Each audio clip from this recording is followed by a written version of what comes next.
Hello everyone. So in this video, after you talking about while we have ventured into Unit 2 about individual behavior and we have talked about values, we are going to start talking about attitudes here. So let's talk about what attitudes are. So as written here, attitudes are evaluative statements about anything, and it is an opinion about people, events, things, etc. So, like for example, if you read an article about ill effect of white sugar and you start using brown sugar, and you also tell your friends to use the same. So your friend, and then you have like your friend has seen a new movie and said that it's not good. So you change your plan for seeing that movie. Like, why did you change that plan? What is the reason? So what comes into being here is you develop attitudes about white sugar movie based on the article or your friend's opinion. So this is where you develop a positive attitude or a negative attitude based on your experience. So this unit looks into attitudes, job attitudes, and their types. So as already said, that attitudes are evaluative statements about anything.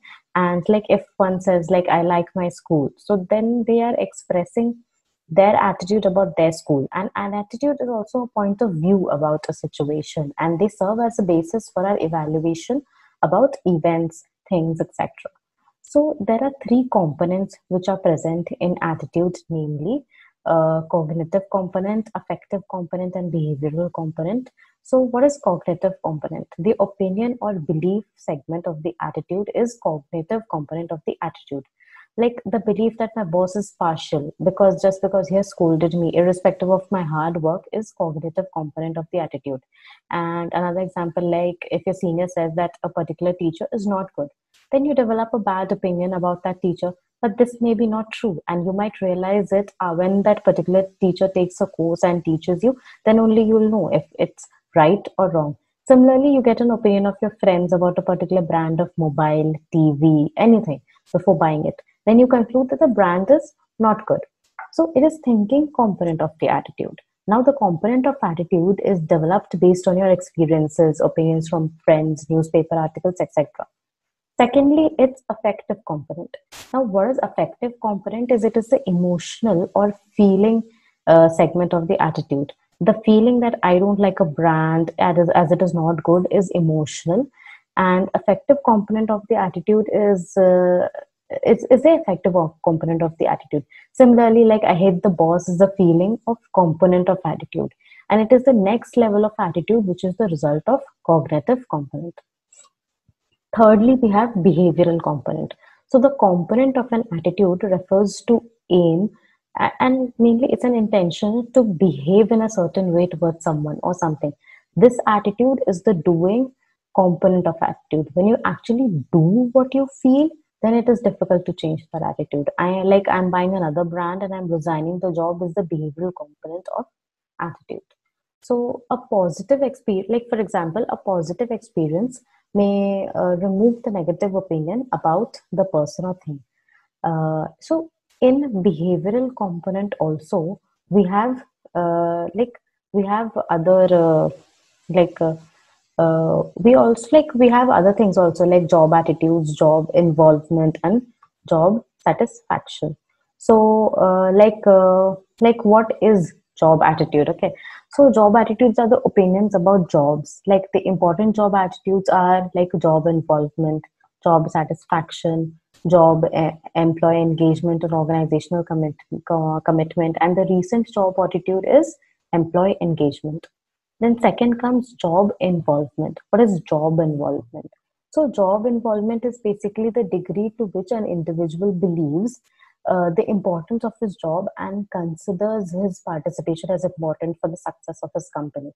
Like it is the level of psychological identification to the work of the significance of that work to one's self-image. And if an employee thinks that his work is important, then it means that he is involved with the job, right? So third, then we have here further the behavioral component in attitudes is classified into three. I've already explained job attitude and job involvement. The third is job satisfaction. It is the positive or negative feeling about a job. It is the most important attitude. It is related to the employee performance, which is the behavioral outcome of an employee. So, job satisfaction is really mostly positively related to the employee performance, and every organization should always look into creating a positive job satisfaction to its employees. A satisfied employee will always work happily and even work harder and contribute more to the organization. And the work environment really plays a very, very important role in the satisfaction of the employee. And an employee who's satisfied with his job will remain in the job and will develop commitment towards the organization. Now, while thinking of organizational commitment, that also has a three component model, and these three components are effective commitment, continuance commitment, and normative commitment. So effective commitment is the degree to which, so firstly, what is organizational commitment? We'll talk about the central thing. So the involvement and satisfaction of an employee with his job will increase his bonding to the organization where he works. It is the degree to which an individual identifies himself as a part of the organization and is psychologically attached to an organization. So organizational commitment is a three component model. As already I said, affective component, continuous component, and normative commitment. So effective commitment, it is the degree to which an individual is attached to the organization as he likes that organization. And this is an emotional attachment to the organization. Hence, affective relates to emotional. Then continuance commitment. It is the degree to which an individual is attached to the organization as his cost benefits are high. He may think that he cannot quit the organization because of the perks and the salaries that he's getting, and leaving the job might yield him to a loss. So here, continuous is parallel to cost. Then third, we have normative. Like it is a degree to which an individual is attached to the organization and it is a moral obligation to stay. Like it's a moral bonding with the organization. Hence, normative is parallel to moral. Okay. Then we have we'll talk about the cognitive dissonance theory. So in some cases attitudes always follow behavior. For example, like you might think that a particular brand is not good and you avoid using the products from that brand. Now you're in need of a particular thing and you're forced to buy the brand which you do not think is good because the brand which you prefer is not available. So you use the brand which you didn't like and you find that the brand is quite good. So an individual might face incompatibility among attitudes and behavior. So what cognitive dissonance theory says that there is dissonance between attitude and behavior and individuals try to avoid dissonance. I'll give another example. Like a person is working in marketing, hates telling lies, and he's in that job for good salary and help his family. In this situation, either he has to quit the job and accept the fact that he has to lie about his product and just go with his morals or something. But if he wants to keep serving his family and help his family, then he has to continue with the work apart, even if he believes in something else and he has to do something else. So this people always come across this kind of incompatibility or dissonance between attitude and behavior. Similarly, a lot of times, like if I don't like people throwing, another example is like I don't like people throwing waste on the road. So, but I may also do the same if there's no garbage bin nearby. So people convince themselves that there's no garbage bin nearby, so it's okay to throw waste on the road.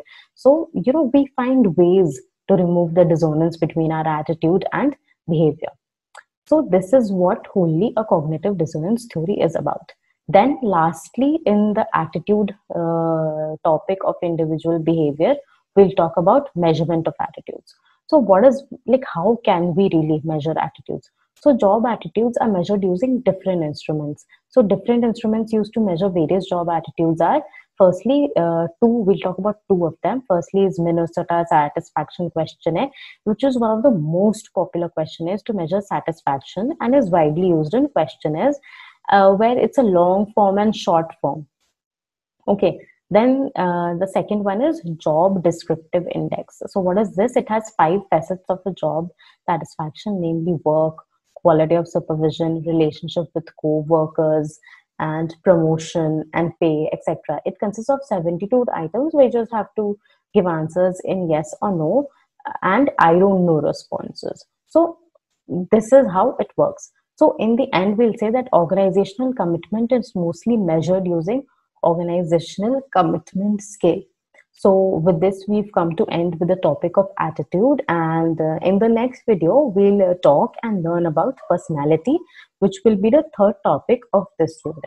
Thank you.